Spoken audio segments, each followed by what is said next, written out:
সম্মানিত দর্শক, আসসালামু আলাইকুম ওয়া রাহমাতুল্লাহি ওয়া বারাকাতুহু।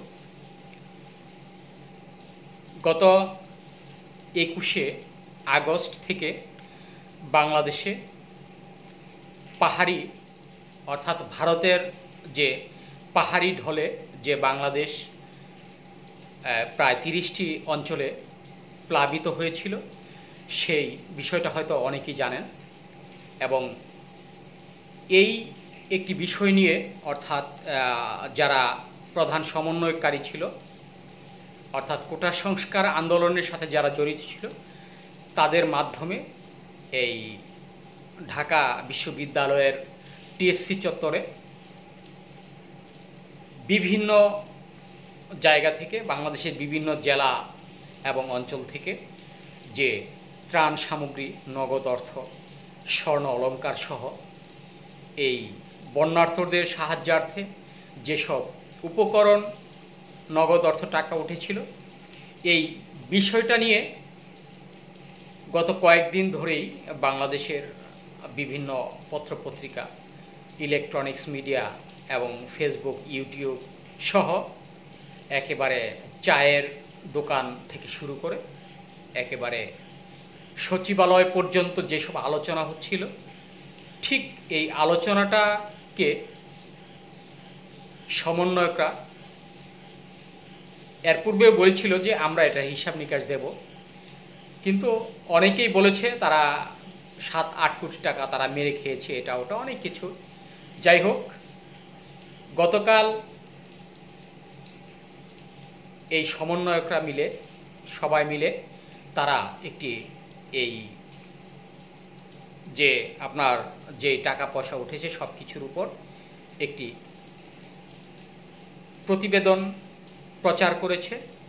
আর এই প্রচারের সাথে সাথে যারা সমালোচক ছিল তাদের মুখে যেন চুনকালি মেখে দিল, এটাই আমরা প্রমাণ পেলাম।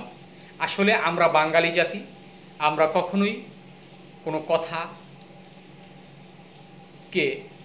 না দেখে কিংবা দেখেও অনেক সময় না দেখার ভান করে তাদের বিরুদ্ধে একটি আপনার আলোচনা করে থাকি। সেই আলোচনাগুলো আসলে কতটা নেতিবাচক, কতটা ইতিবাচক, কতটা সত্য, কতটা মিথ্যে, এই বিষয়গুলো না জেনেই আমরা তাদের বিরুদ্ধে বিভিন্ন ধরনের আচরণ, বিভিন্ন কথাবার্তা বলে থাকি। তারা যেই বিষয়টি সারা বাংলাদেশের মিডিয়ার সামনে উপস্থাপন করেছে, আমি এর একটি নমুনা পড়ে শোনাচ্ছি। অর্থাৎ তারা যেই কথাটি বলেছে সেই বিষয়টি আমি আলোচনা করছি।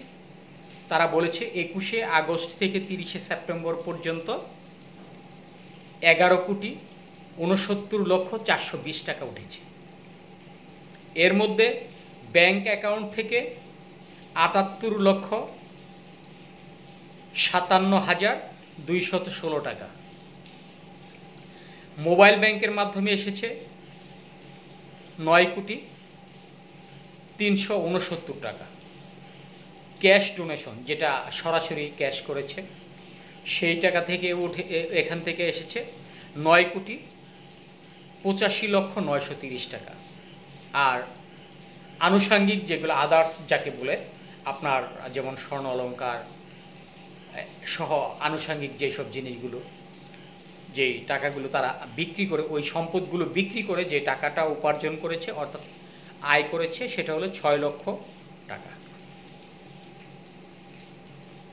এখন ব্যাপার হচ্ছে এরপর আরও এসেছে বেশ কিছু টাকা। আমি আজকে এই আলোচনাটা আসলে আমার করার কথা না, তারপরও আমি আলোচনা করছি এই জন্যই যে আমরা আসলে মানুষের ভালো দিকটা কখনো দেখতে পাই না। আমরা বাঙালি বলে কথা, এই বাঙালি জাতিটা আসলে কেউ কাউকে বিশ্বাস করতে চায় না, তারই একটু প্রমাণ আমরা পেলাম। আসলে এই সমন্বয়করা যেসব পরিশ্রমগুলো করেছে, আমি এই টিএসসির চত্বরে গিয়েছিলাম কয়েকদিন, সেখানে দেখেছি তারা দিন রাত যে পরিশ্রম করেছে। আমাদের যারা রাজনীতিবিদ রয়েছে, আমাদের যারা এই আলোচক রয়েছে, সমালোচক রয়েছে, তারা যদি একদিন পরিশ্রম করতেন, আমার মনে হয় তাদের জন্য আরও কয়েক লক্ষ টাকা বাজেট করতে হতো। সেটা আমরা বাংলাদেশের এই